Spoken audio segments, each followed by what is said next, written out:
देखिए, ये मामला बहुत गंभीर है, जनता को इसके ऊपर ध्यान देना चाहिए। जनता का ध्यान भटकाने के लिए तमाम तरीके की न्यूज़ आजकल चलाई जा रही है, लेकिन इससे ज़्यादा गंभीर मुद्दा नहीं हो सकता है। आप जब इलेक्टोरल बॉन्ड के बारे में जानेंगे और पढ़ेंगे, तो आपको पता चलेगा कि ये कुछ कंपनियां, 7 कंपनियों ने चंदा दिया है,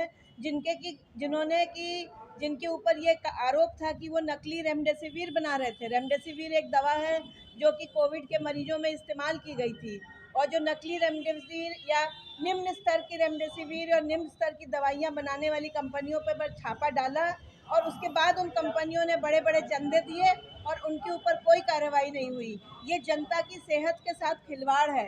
एक डॉक्टर होने के नाते मैं इसका घोर विरोध करती हूँ। दूसरी तरफ कांग्रेस पार्टी के सारे बैंक अकाउंट इन्होंने फ्रीज कर दिए हैं।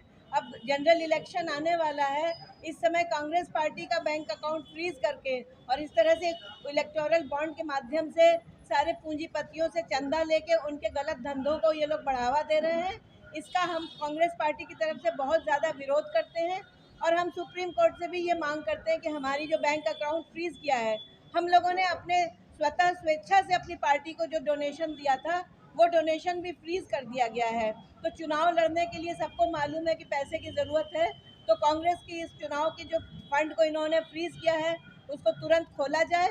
और जो भारतीय जनता पार्टी है, जो चंदे का धंधा बना के और लोगों को प्रताड़ित करके जो चंदा वसूली का धंधा कर रही है, जिसके माध्यम से बड़े बड़े ऐड और बैनर के जरिए अपने को बहुत बड़ा दिखाने की कोशिश कर रही है, उसके ऊपर जनता कार्रवाई करे, अगले चुनाव में इन सब की लुटिया डुबोए।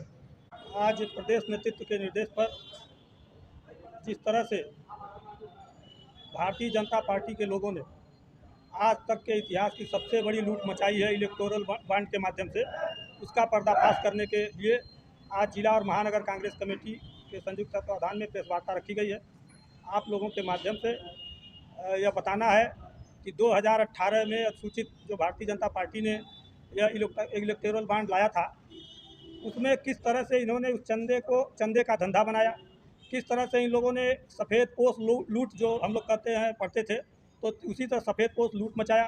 किस तरह से इन लोगों ने डरा करके जो सरकारी संस्थान है उनका दुरुपयोग किया। इन सब बातों को लेकर के आज हम सभी लोग यहाँ आपके साथ प्रेस वार्ता कर रहे हैं। हमारे साथ डॉक्टर सुनीता करीम जी हैं। आप सभी को आपका स्वागत है। आप सभी को रमज़ान और होली की बधाई है, और अपनी बात हम आपके माध्यम से आज रखने वाले हैं। क्या कहना चाह रहे हैं पूरे मामले में, और क्या किसी से कुछ मांग भी है? देखिए, यह आज तक का सबसे बड़ा घोटाला है इलेक्टोरल बॉन्ड के माध्यम से। हम आगामी लोकसभा चुनाव है, इस देश की सबसे बड़ी न्यायिक संस्था सुप्रीम कोर्ट ने इसको असंवैधानिक करार दिया है। यह निर्लज्ज पार्टी और निर्लज्ज लोग जनता को लूटने का काम किए हैं।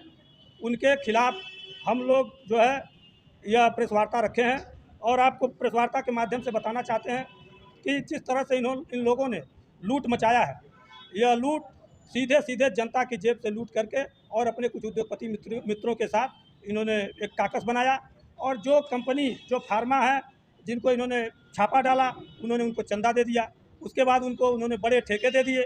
इस तरह से चंदे का धंधा किया है। इसका जो है पर्दाफाश होना चाहिए, और इसका जो लोकसभा चुनाव में जो लोकतंत्र विश्व का सबसे बड़ा लोकतंत्र है वह चुनाव होने जा रहा है, और जनता को जागरूक होना चाहिए, और इस बार लोकसभा चुनाव में इन लुटेरे लोगों को सबक सिखाने का काम करना चाहिए।